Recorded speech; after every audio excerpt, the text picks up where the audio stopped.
Seja bem-vindo, eu sou Mário Sobral e o Jornal Segurito já está no ar. E hoje vamos falar sobre responsabilidade da empresa e do empregado, de acordo com o capítulo 5 da CLT. Lógico que a CLT tem vários artigos importantes, porém os do capítulo 5 têm muita importância para os profissionais de segurança do trabalho.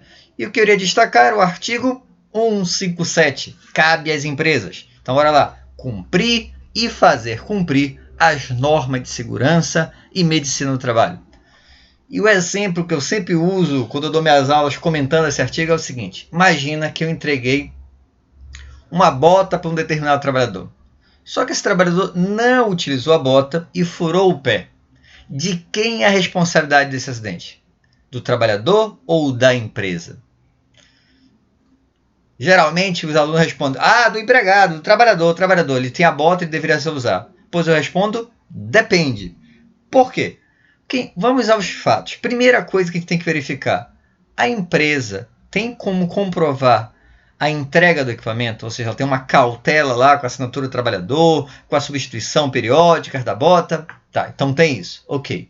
Segundo passo: ela tem treinamento sobre o uso dos EPIs? Então, trabalhadores foram orientados em relação ao uso dos EPIs? Terceiro e o mais importante: o trabalhador, nós realizamos fiscalização em relação ao uso dos equipamentos de proteção individual. Então, não só em relação à EPI, mas em relação às normas de segurança. Por exemplo, no caso dessa bota, digamos que todo mundo sabe que esse trabalhador não usa a bota porque ele não gosta da bota. Então, o encarregado sabe, o setor de segurança sabe, a gente orientou ele, mas todo mundo sabe que ele não usa. E aí ele fura o pé. A responsabilidade é dele mesmo? Porque qual é a obrigação da empresa? Vamos ler de novo aqui. Cumprir e fazer cumprir.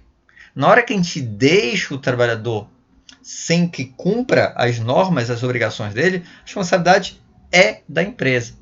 Então, a nossa obrigação na área de segurança do trabalho é fazer, fornecer, estabelecer os procedimentos mais, mas fazer com que o trabalhador cumpra. E se ele não cumprir, lógico, vamos dar advertências, suspensões, se for o caso, até demissões. É claro que, em primeiro ponto, não vai ser isso, não vai ser a questão de advertência e suspensões, vai ser a orientação. Mas eu estou me adiantando ao artigo seguinte. Então, artigo 157, item 1, entendemos. O segundo, instruir os empregados, através de ordem de serviço, quanto às precauções a tomar no sentido de evitar acidente de trabalho ou doenças ocupacionais. E aqui também é bem importante. Eu preciso, como empresa, orientar os trabalhadores por meio das famosas ordens de serviço. Então, o trabalhador tem que saber as regras do jogo na entrada. Ele tem que saber o que ele tem que fazer, quais são os riscos que ele está exposto. Se a gente for pegar lá na NR1, vai estar escrito também no item 1.7, cabe ao empregador elaborar ordens de serviço sobre segurança do trabalho, dando ciência aos empregados por comunicados, cartazes ou meios eletrônicos. Então, eu tenho que dar meu jeito de informar o trabalhador. E percebe que não precisa ser apenas no papel.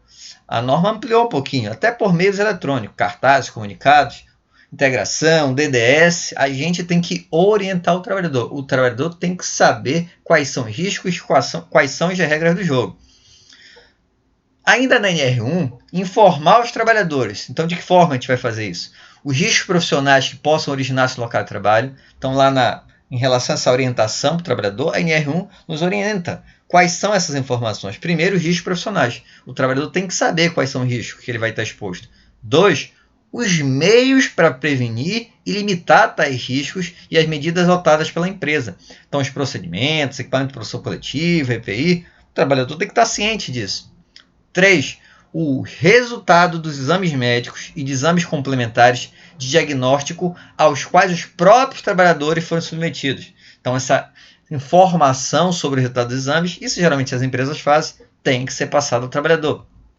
E 4, os resultados das avaliações ambientais realizadas no local de trabalho. Então, o trabalhador tem que saber que determinado setor tem uma determinada concentração elevada, talvez não um detalhe técnico, mas ele tem que saber que tal produto químico, por exemplo, é de maior risco para ele, que o ruído de tal setor é um problema e quais são os controles que a empresa está utilizando. Além disso, continuando lá na CLT, vamos no item 3. adotar as medidas que lhe sejam determinadas pelo órgão regional competente. Esse é meio óbvio, né? Que a empresa tem que seguir as medidas que o órgão regional competente, a Superintendência Regional do Trabalho, no meio do Ministério do Trabalho, estabeleçam como obrigação. Então, isso aqui é meio óbvio, mas tem que estar também na lei. E o item 4, facilitar o exercício da fiscalização pela autoridade competente. Então, eu não posso barrar, eu não posso dizer, olha, isso aqui não pode ver, esse setor não tem como entrar. Não. Fiscalização chegou na empresa, é obrigação do empregador liberar a entrada e facilitar, né, a fiscalização. Então, isso tudo é obrigação, responsabilidade da empresa.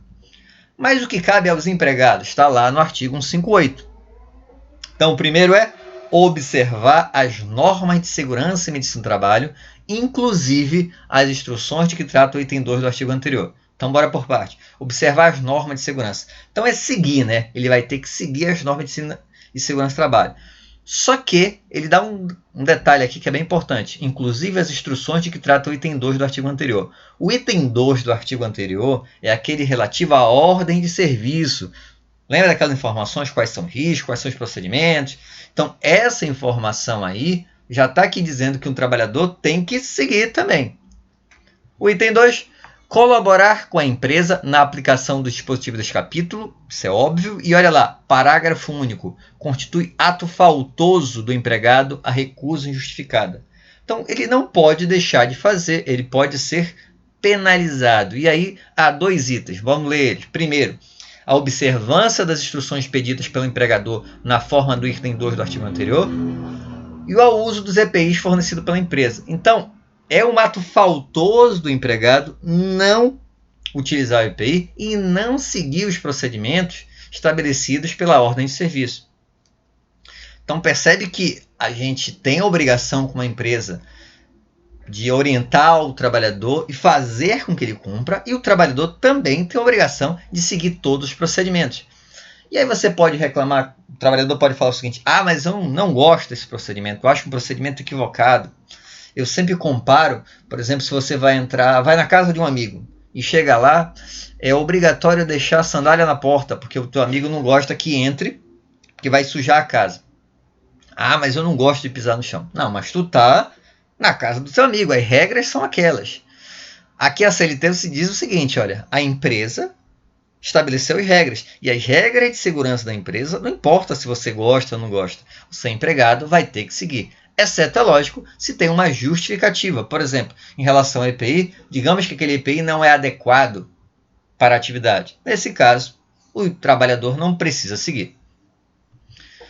Espero que tenham gostado. Se gostaram, já sabe, né? Curte, compartilha. E quer mais informações além das informações aqui do Jornal Segurito no YouTube? Entra lá no SSTU canal, que tem também vídeos semanais. O Segurito Encast, que eu faço áudio toda segunda e sexta sobre segurança do trabalho. E o meu site www.jornalsegurito.com. Além disso, quer receber os slides? Envie e-mail para sobralj@hotmail.com que eu vou te mandar os slides em PowerPoint tudo bonitinho. Não esquece aí de curtir e compartilhar. Um abraço e até a próxima semana.